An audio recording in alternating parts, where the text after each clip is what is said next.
여호수아 말씀을 오늘 마무리를 합니다. 여호수아 지난주에 여러분 기브온을 통해서 구원받기 원하는 자들을 이방인이라 하더라도 밀어버리지 않으시고 그들의 형편과 그들의 아픔을 이해하시고 그들을 받아주신 하나님을 우리는 보았습니다. 그들이 속일 수밖에 없었던 그런 상황을 하나님이 감안하시고 그들을 양해해 주셨다고 저는 감히 생각을 합니다. 그래서 하나님은 참 은혜롭고 자비가 풍성하고 인자가 끝이 없는 분이구나, 이런 것들을 또 한 번 더 생각하게 되었습니다. 여러분, 이런 하나님의 백성이 된 이스라엘은 어떻겠습니까? 너무 좋겠지요. 그런데 그런 게 또 아니었나 봐요. 이스라엘 백성들을 이제 마지막으로 이제 세상을 마무리를 하면서 죽기 전에 이스라엘 백성들을 향하여 말하는 이 여호수아의 말을 보면 이스라엘 백성들이 그 놀랍고 풍성한 하나님의 사랑의 주인공이 되었음에도 불구하고 그 사랑을 충분히 누리지 못하는 것 같은 느낌을 좀 받게 됩니다. 여러분, 저는 이 여호수아를 묵상하면서 저는 구약을 볼 때 항상 그렇게 저는 감안하고 봅니다. 구약과 우리와의 관계가 무엇이뇨? 여러분, 구약과 우리와의 관계가 무엇일까요? 구약과 우리와의 관계는 예수 그리스도를 통하여 우리가 하나님의 백성 되었기 때문에 하나님 백성을 하나님이 어떻게 다루시는가를 구약은 보여주고 있음을 믿습니다. 여러분, 구약을 통해서 하나님의 백성을 어떻게 하나님이 우리를 인도해 가시는 이 패턴을 배워서 어떻게 하면 될까요? 하나님의 백성으로 어떻게 살아갈지의 지혜를 배우는 것이 구약을 통한 우리의 유익이라 생각합니다. 그래서 구약을 잘 보면 우리의 삶에 하나님의 마음이 보이고요, 하나님의 권면이 보이고요, 하나님의 태도가 보입니다. 그래서 오늘 말씀을 통해서 예수 믿고 구원받은 우리에게 어떤 삶을 살기를 원하시는지, 우리에게 하나님이 요청하시는 하나님의 간절한 소원이 무엇인지를 좀 찾아봤으면 좋겠습니다. 그래서 오늘 여호수아 24장을 봤는데요, 원래는 23장과 24장이 한 묶음입니다. 지금 23장은 1절에 이렇게 얘기하고 있습니다. 여호와께서 주의 모든 원수들로부터 이스라엘을 쉬게 하신 지 오랜 후에 여호수아가 나이가 많아 늙은지라, 이게 30년이 되었다고 이야기를 합니다. 30년이 흘러서 110살이 되었던 거죠. 그래서 110살에 이제 여호수아는 24장 29절에 보면 이 일 후에 여호와의 종 눈의 아들 여호수아가 110세에 죽음에, 이렇게 기록되어 것처럼 이제 110세에 죽게 됩니다. 여러분, 죽기 바로 직전에 여호수아는 이스라엘 백성들을 모아놓고 마지막 유언과 같은 당부를 23장과 24장에 하고 있는데요, 좀 이상한 부분이 있습니다. 그게 뭐냐면요, 한 얘기 또 하고 한 얘기 또 하고 한 얘기 또 하고 있다는 거예요. 여러분, 23장을 보시면 3절부터 5절까지 하나님이 어떤 분인지 얘기합니다. 그리고 6절부터 8절까지 그러므로 너희는 어떻게 하라고 얘기합니다. 이렇게 얘기했으니, 중요했으니 한 번 더 얘기하는 거 이해할 수 있을 것 같아요. 9절부터 13절까지 한 번 더 얘기합니다. 그런데 14절부터 16절까지 또 얘기합니다. 같은 얘기를요. 그리고 24장에 가면 이 사람들을 이제 시청각 교육을 하는 거예요. 24장의 1절에 보면 했던 얘기를 또 이스라엘 백성들을 데리고 가는데, 어디서 데리고 가냐면 세겜에 다 모읍니다. 모든 지파를 세겜에 모으는데, 프리젠테이션 좀 보여주세요. 이제 상황 설명을 좀 드릴게요. 여기 보시면, 프리젠테이션 보시면 지금 이스라엘 지파 배치도가 나와 있습니다. 이게 30년 동안 완성된 지파 배치도고요. 저기 우리 골란고원부터 시작해서 저희 갈릴리 호수 이 오른쪽, 제가 보면 여러분도 오른쪽이시겠네요. 이 동쪽 골란고원부터 시작해서 저 밑에까지 12지파의 땅을 주시는데, 여러분 아시죠? 능력에 따라 주신 게 아니라, 학벌에 따라 주신 게 아니라 사람 숫자에 따라 주신 겁니다. 그러니까 공평하게 주신 거예요. 크기가 큰 거는 사람이 많은 지파고요, 크기가 작은 건 사람이 적은 지파입니다. 이렇게 주셨는데 어디에 모으셨냐면 한 얘기 또 하려고 이 세겜에 모은 거예요. 이 세겜에 모았는데, 세겜은 여기가 세겜입니다.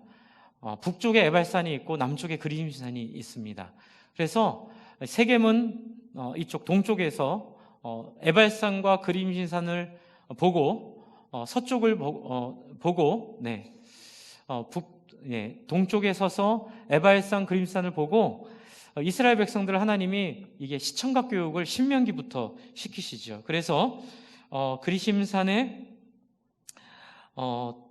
신명기 27장 4절에 이스라엘이 가나안에 진입했을 때 율법을 기록한 돌을 에발산에 세우고 그리심산에서 축복을 선언하고 에발산에서 저주를 선포하라고 말합니다. 그냥 시청각이죠. 뭐예요? 하나님의 약속의 땅 세겜입니다. 세겜은 아브라함이 자기의 아내를 죽은 묘를 썼던 지역에 있고요. 계속 좀 보여주세요.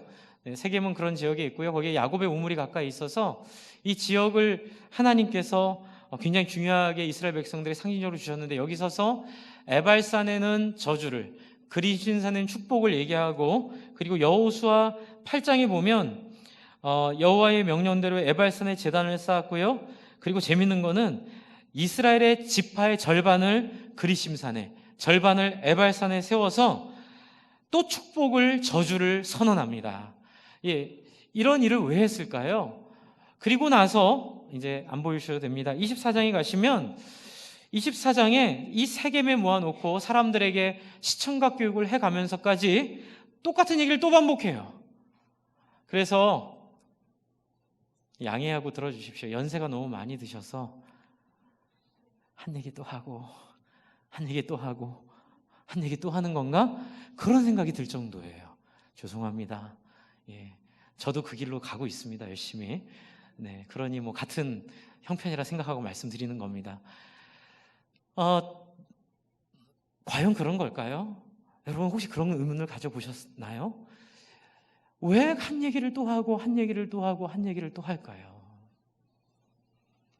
제가 개척했을 때 우리 리더 한 명이 이렇게 밥 먹다가 한마디를 툭 쳤는데 제 마음에 그게 못이 돼서 박혔습니다. 목사님 설교는 늘 똑같아요. 무슨 본문을 갖고 설교를 해도 항상 결론은 똑같아요. 갖고 제가 너무 억울해가지고 이제 내가 왜 똑같은 얘기를 또 할까? 내가 왜 똑같은 얘기를 계속 할까? 지금보다 더 심했습니다. 그때는 진짜 제가 생각해도 본문 항상 20분 얘기하고요. 나머지 20분은 그냥 늘 하는 레퍼토리 한 거예요. 이제 제가 그때 뭐라고 변명을 했냐면, 니들이 안 변해서 그래. 니들이 못 알아듣는 것 같아서 그래. 그리고 막 변명을 했는데 좀 부끄러웠습니다. 왜 나는 그런 목사가 돼야 하는가? 좀 다양한 주제로 다양한 이야기들 많이 해줘야 되는데, 그런데 약간 저는 이 여호수아의 이 한 얘기 또 하고 한 얘기 또 하고 한 얘기 또 하고를 보면서 이 여호수아의 답답함을 좀 제가 느꼈던 것 같아요.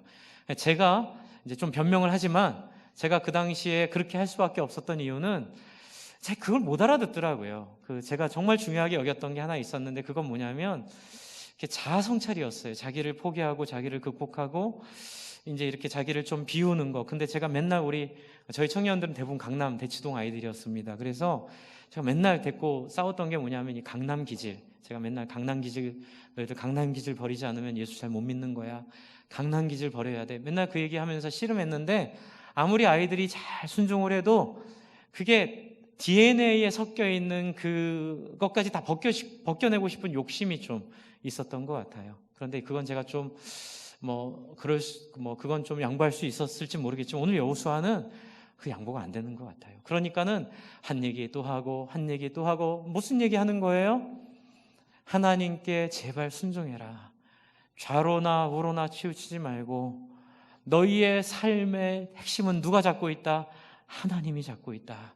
그래서 너희는 복을 받더라도 하나님께 순종할 때에만 복을 받는 백성들이고, 너희는 하나님께 순종하지 않고 이방 신들을 섬기면 어떻게 된다고요? 저주를 받게 돼 있어. 여러분, 이 얘기를 지금 여호수아는 세겜에서 시청각 교육을 하면서까지 에발산의 사람들을 세우고 그리심산에 세웠던 기억을 다시 호출하면서까지 계속 이 사람들의 이 얘기를 계속 반복해 하고 있습니다. 왜 그랬을까요? 한번 보고 또 자세한 설명들을 좀 드릴게요. 24장에 그 힌트가 나와요. 24장 오늘 본문입니다. 14절, 15절에 이제 드디어 하다 안 되니까 그냥 이 얘기만큼은 하고 싶지 않았던 것 같아요. 왜냐면 너무 부끄럽거든요. 이 얘기까지는 하고 싶진 않은데 하도 못 알아들으니까 14절을 얘기합니다. 같이 읽습니다. 14절 시작.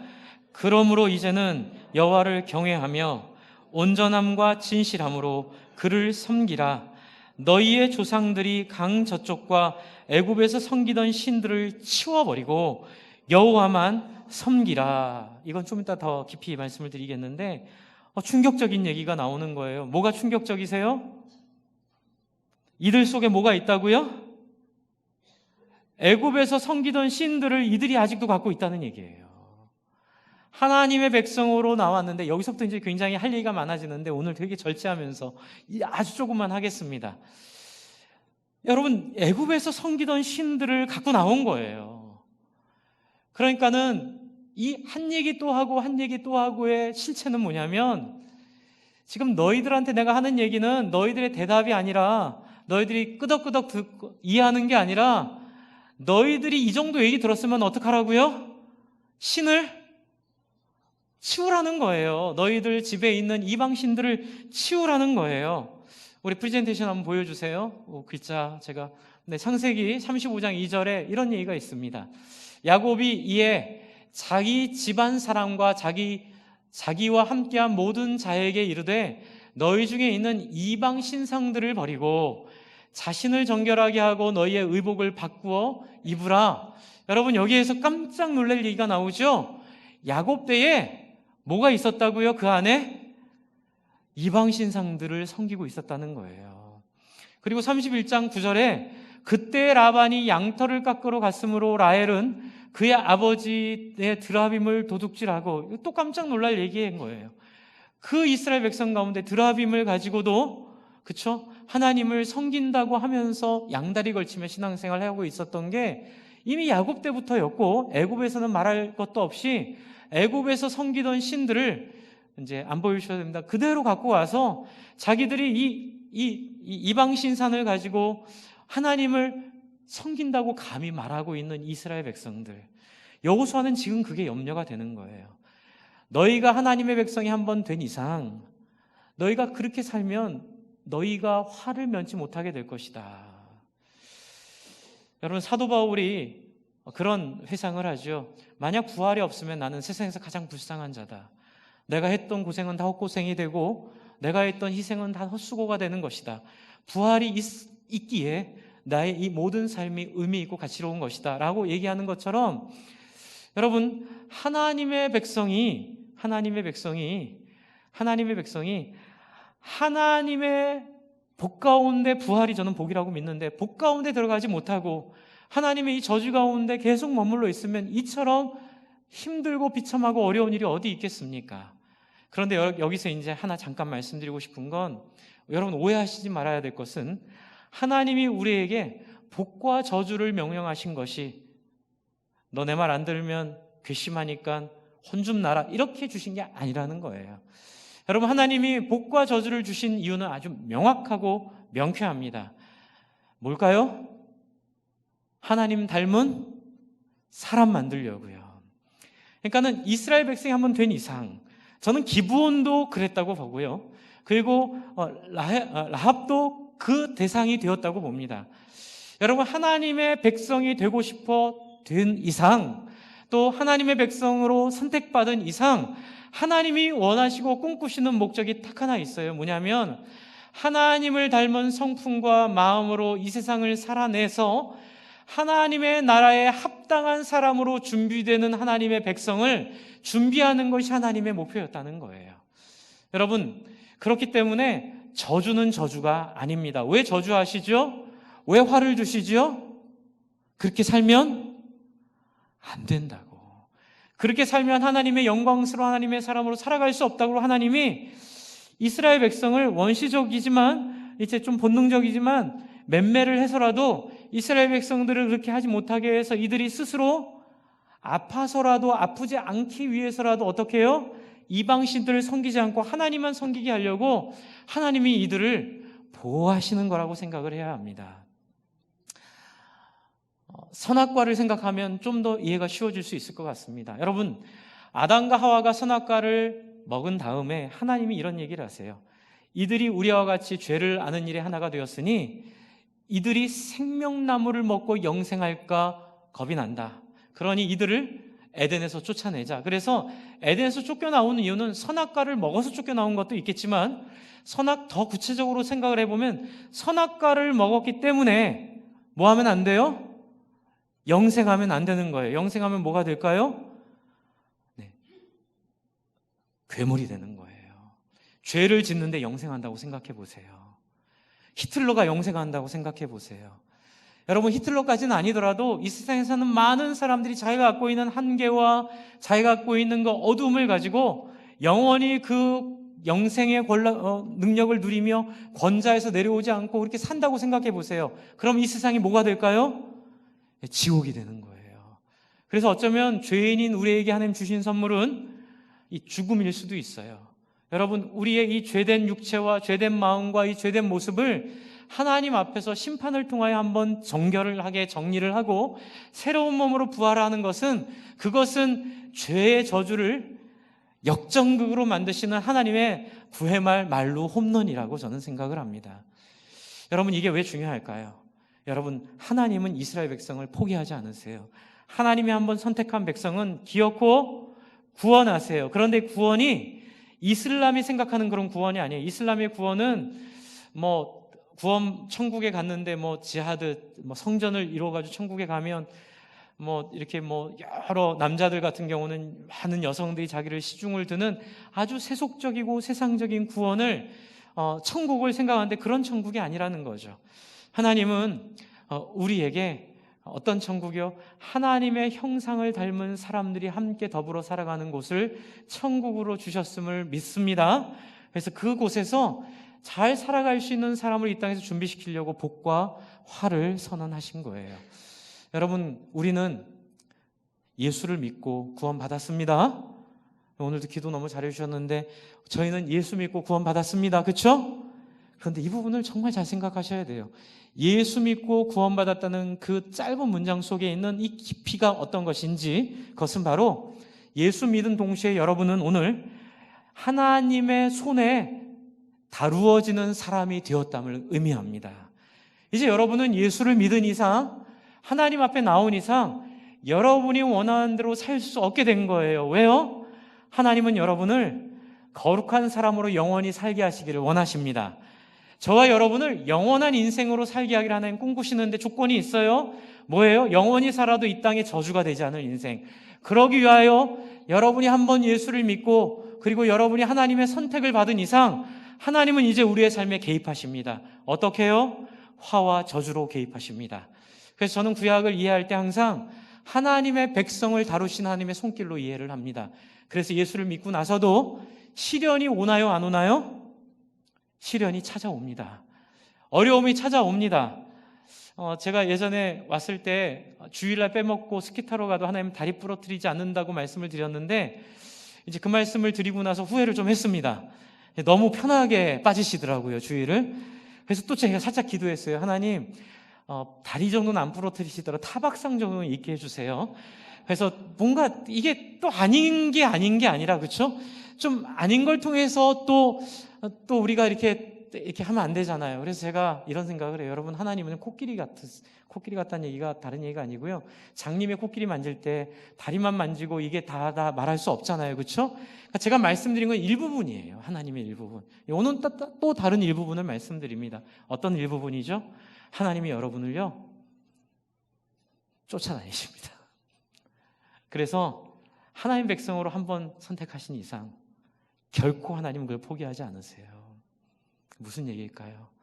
여러분, 하나님 앞에 이방신을 섬기는 모습을 포기하지 않으면 여러분의 인생에 하나님이 준비하신 놀랍고 풍성한 것보다는 맨날 맴매만 맞다가 날 셉니다. 우리 또 말씀 한번 보여주세요. 신약성경 제가 준비한 내용. 네, 베드로전서 1장 6절에 이런 얘기가 있습니다. 그러므로 너희가 이제 여러 가지 시험으로 말미암아 잠깐 근심하게 되지 않을 수 없으나 오히려 크게 기뻐하는도다.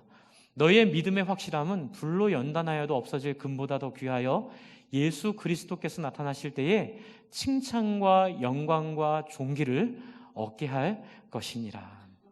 여러분, 신약 성경에도 이 개념이 있습니다. 여러 가지 시험이 하나님이 여러분에게 오도록 허용하십니다. 그런데 그 시험은 우리를 단련합니다. 그래서 제가 여러분께 말씀드리는 거예요. 오늘 이 말씀을 통해서 여러분, 저와 여러분이 하나님의 백성으로 이 땅에서 살아갈 때 혹시 괜히 쓸데없이 하나님 앞에 시련당하는 기간을 길게 만드는 어리석음을 범하지 않도록 오늘 그 비결이 이 안에 담겨 있습니다. 그래서 여호수아 24장으로 다시 돌아가시면 여러분 14절에 애굽에서 섬기던 신들을 치워버리고 여호와만 섬기라 이렇게 말을 했는데 여러분 지금 백성들이 16절, 17절, 18절에 대답을 너무 잘해요. 너무 시원하게 합니다. 뭐라고 하죠? 백성이 대답하여 이르되 우리가 결단코 여호와를 버리고 다른 신들을 섬기기를 않겠습니다. 뭐 할 얘기 다 했거든요. 그런데 19절이 진짜 이상해요. 나이가 많이 드셔서 이렇게 얘기를 하는지 착각될 정도로 이상한 얘기를 해요. 19절 한번 읽어봅시다. 시작. 여호수아가 백성들에게 이르되 너희가 여호와를 능히 섬기지 못할 것은 그는 거룩하신 하나님이요 질투하시는 하나님이시니 너희의 잘못과 죄들을 사하지 아니할 것임이니이다. 여러분 대답을 잘했는데 19절에 뭐래요? 너희 그렇게 못할 거야 이렇게 얘기하는 거예요. 아니 그러면 여태까지 에발산 그리심산 가트에 모아놓고 그 먼 길을 오라고 해놓고 거기에 다 모아놓고 그렇게 얘기한 건 뭐하러 얘기한 거예요? 그리고 또 이렇게 돌아가시기 전에 정말 분위기 다 잡아놓고 유언까지 하면서 얘기한 얘기는 또 뭐예요? 이 얘기할 거면 그 얘기 왜 한 거냐고요. 정말 여호수아가 나이가 많아서 정신이 지금 왔다 갔다 해가지고 이렇게 왔다 갔다 얘기하고 있는 걸까요? 여러분 정말 저는 19절이 어려웠어요. 옛날부터 19절을 읽으면 머리가 멍해졌어요. 아니 도대체 기껏 대답해 놨더니 그 대답의 대답이 너희는 결코 그렇게 하지 못할 것이다. 어쩌라고요. 그런데 여러분 그 힌트는 바로 반복에 나와요. 23절에 여호수아가 왜 그렇게 못하는지를 얘기한 이유가 23절에 힌트가 있습니다. 23절에 이렇게 얘기합니다. 여호수아가 이르되 그러면 이제 너희 중에 있는 이방신을 치워버리고 너희의 마음을 이스라엘 하나님 여호와께로 향하라 하니 그래요. 바로 이거예요. 여러분 지금 여호수아는 뭘 얘기하고 있냐면요. 너희의 말이 아니라는 거예요. 너희의 대답이 아니라는 거예요. 너희의 중심, 너희의 실천, 너희의 결단, 너희가 정말 그냥 말하기 좋아서 저 하나님 믿어요, 저 예수님 믿어요, 저는 그리스도인이에요 라고 그렇게 말하는 게 끝이 아닌데 왜 너희는 말만 하고 있냐는 거고, 더 심각한 문제는 뭐예요? 저 같았으면 여러분 16절을 제 상상력은 이래요. 16절에 백성이 대답하여 이르되 우리가 아직도 드라빔을 갖고 있으니, 우리가 아직도 이방 신상을 집안에 두고 있으니 하나님 우리가 잘못했습니다. 주님 나를 떠나소서, 나는 죄인입니다. 목사님 왜 또 갑자기 떠나소서 그러세요? 베드로가 그렇게 얘기했거든요. 베드로가 예수님 만난 다음에 예수님이 기적을 보여주시잖아요. 깊은 데로 가서 그물을 던져라 해서 그물을 던졌는데 물고기가 많이 잡히는 거예요. 베드로는 예수님한테 와서 이렇게 얘기합니다. 예수님 나를 떠나십시오. 나는 죄인입니다. 여러분 하나님이 원하시는 반응은 이런 거라는 거예요.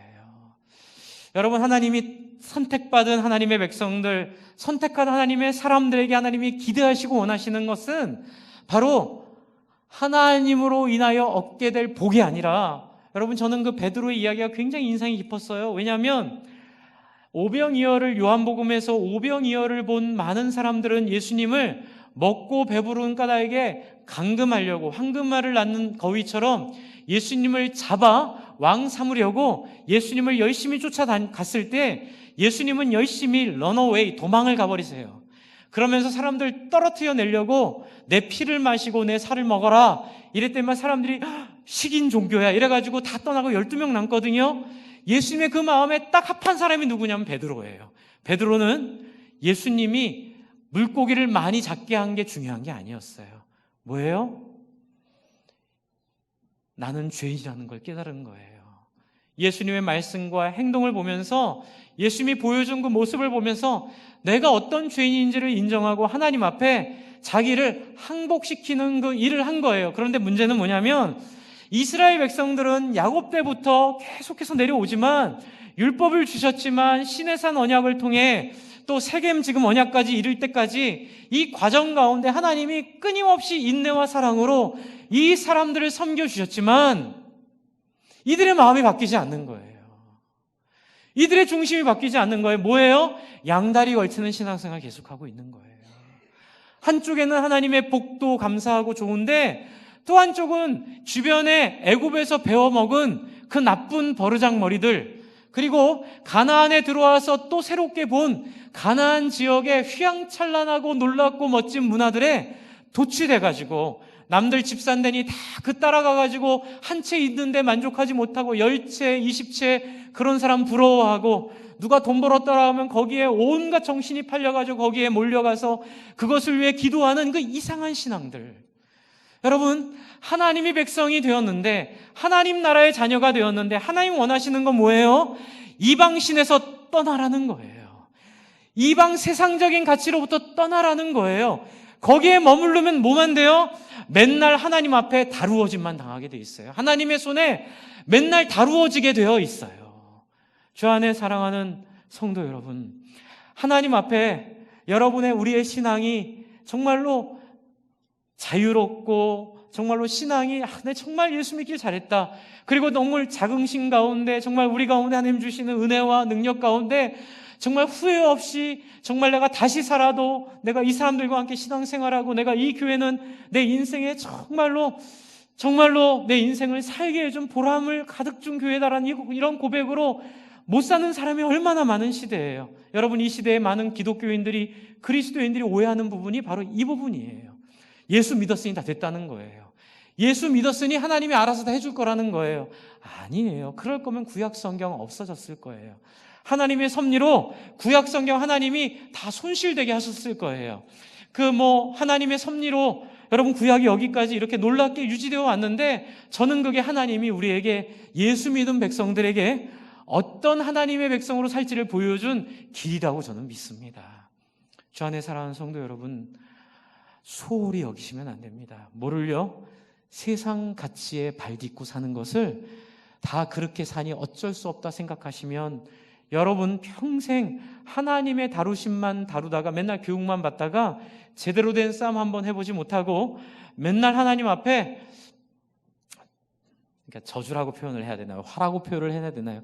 하나님의 훈련 가운데, 시련 가운데 맨날 재미없는 신앙생활 하시면서 끝날 수도 있어요.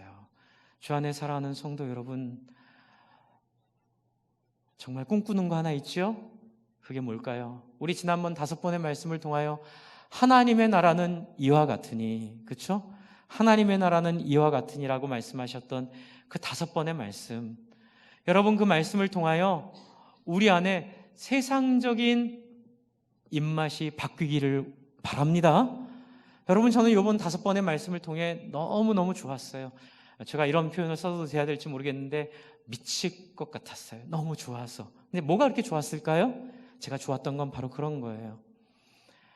예를 들면 이런 거죠. 하나님의 나라는 이와 같으니 포도원 주인과 같으니라. 거기서 뭘까요? 오늘 12지파의 이야기도 비슷해요. 여러분, 저를 미치게 한 것은 모든 사람을, 능력이 없는 사람에게도 하나님 똑같이 대해주시는 그 하나님의 은혜, 하나님 이 땅에 실력에 따라, 생긴 거에 따라, 그렇죠? 지역에 따라, 갖고 있는 힘에 따라 얼마나 서럽고 치사하고 더러운 일이 많나요?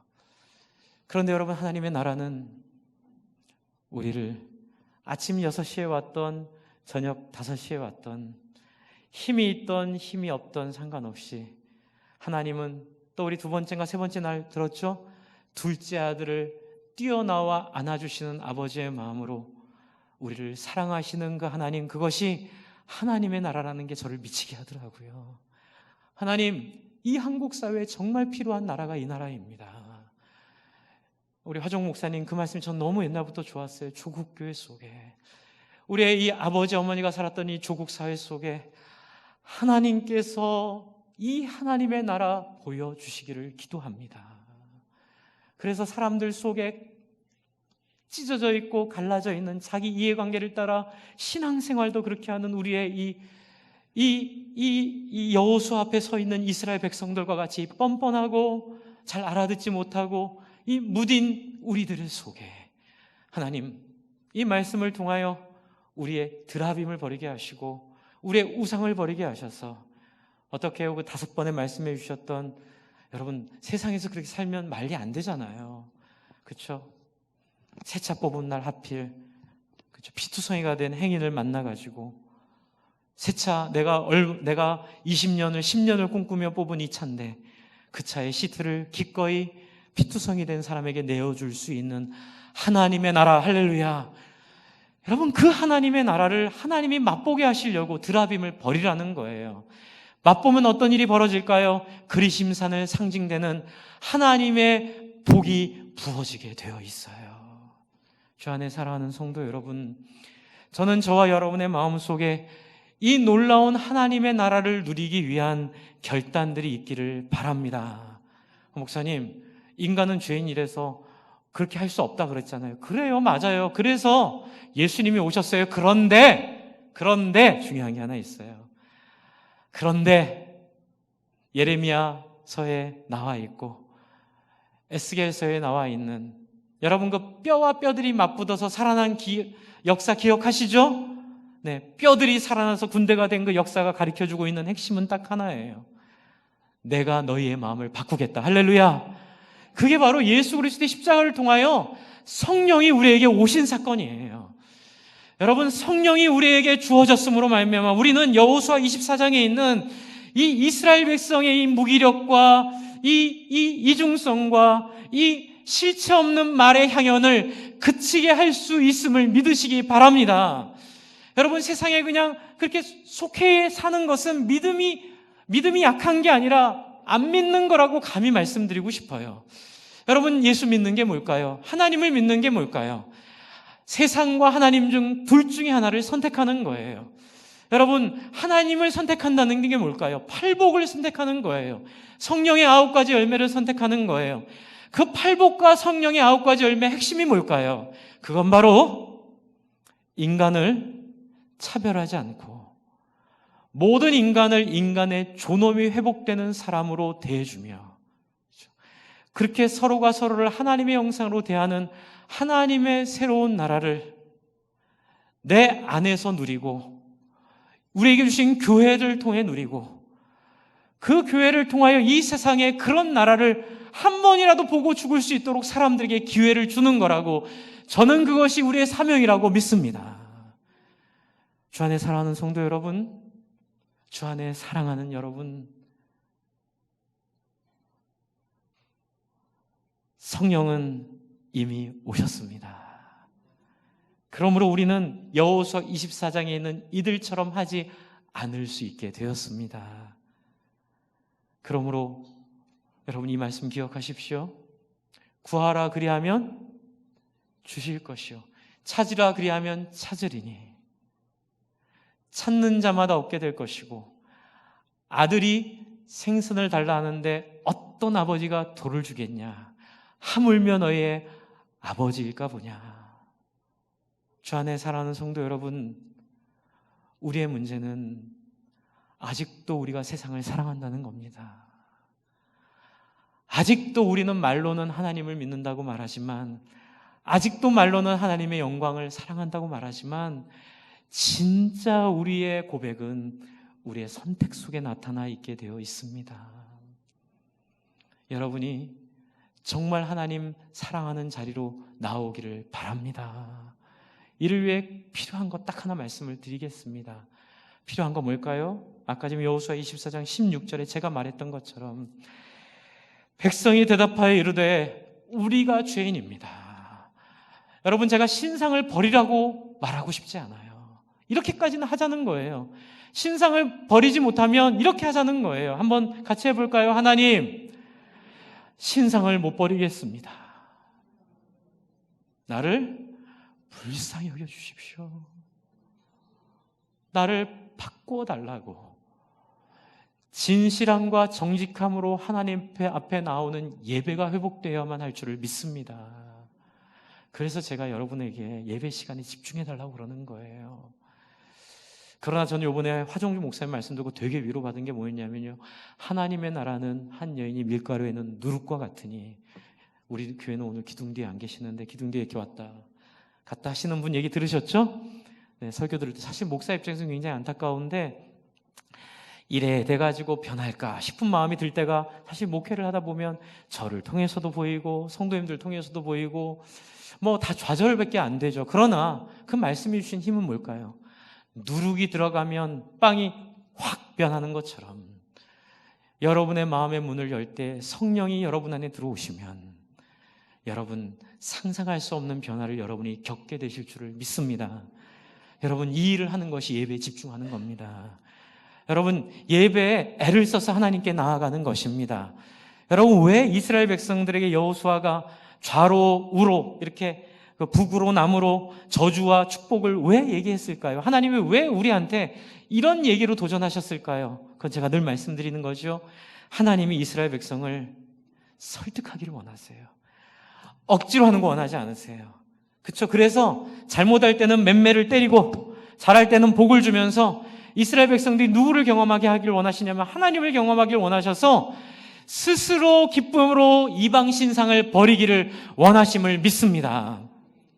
좋으신 하나님이세요. 하나님은 우리에게 인격적으로 우리를 찾아오시고 아마 저와 여러분을 죽을 때까지 포기하지 않으실 거예요.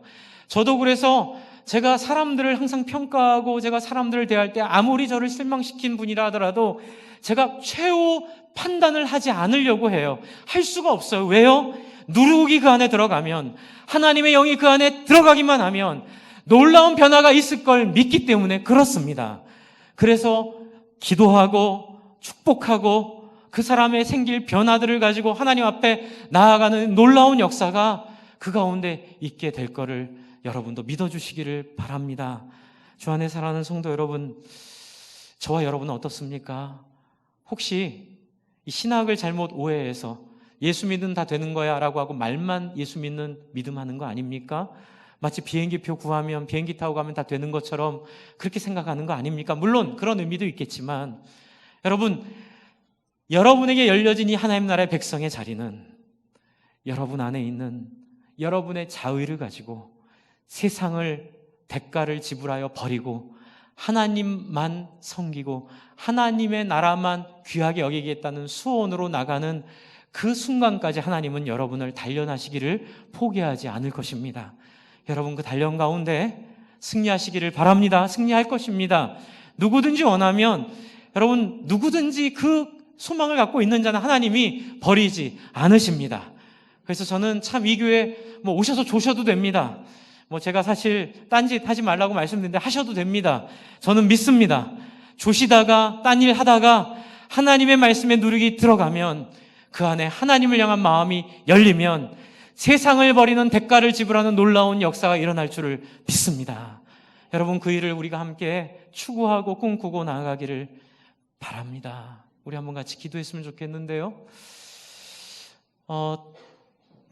이런 기도를 좀 했으면 좋겠습니다. 하나님, 저는 이방신이 버려지지가 않습니다. 세속적인 가치가 포기되지 않습니다. 저는 돈을 추구하고, 저는 명예를 추구하고, 저는 본능적으로 세속적인 가치를 추구합니다. 하나님, 나를 불쌍히 여겨주십시오. 하나님, 나를 긍휼히 여겨주십시오. 나를 살려주십시오. 그래서 이 여호수아가 말했던 것처럼 말이 아니라 우리의 삶으로 하나님을 사랑하는 마음 저에게 부어달라고 여러분 이 시간 간절히 하나님께 기도하실 때에 하나님께서 약속하신 새 마음 부어주시고 마음을 새롭게 하는 역사가 우리 가운데 나타날 것입니다. 이 시간 그 믿음을 가지고 우리 솔직하게 한번